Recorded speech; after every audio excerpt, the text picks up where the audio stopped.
Magandang gabi sa ating lahat, lalo-lalo sa ating mahal na Pangulo, Chairman Carlo Batalla.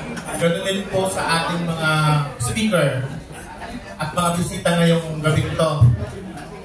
Ang masishare ko lang sa inyo, testimonial ng Region 4B, simula po na mag-start ang ating organization for the past 4 years.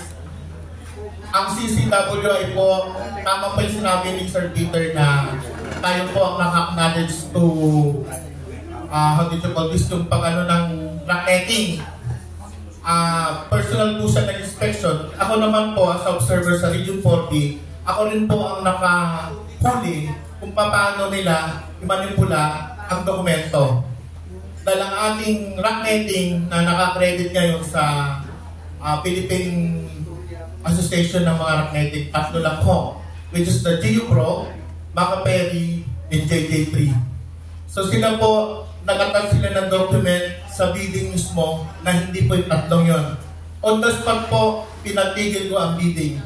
Dahil hindi po karapat-dapat ituloy dahil may irregularities nga po. So yun po ang testimonial ko. Pangalawang testimonial ko, yung pong DO number 58, the inspection verification. Na actual po, pag-inspection ninyo sa equipment, kasi meron tayong binibilang na calendar days, automatic po, actual inspection, kulang mo kanilang equipment, subject for disqualification nyo. Titingnan nyo lang sa Google, that is Department Order number 58. So yun po ang implement ng CCWI po. Malakas po ang pagtingin ng ating Region 4B sa organization natin. Ilan po at maraming salamat. Magandang gabi.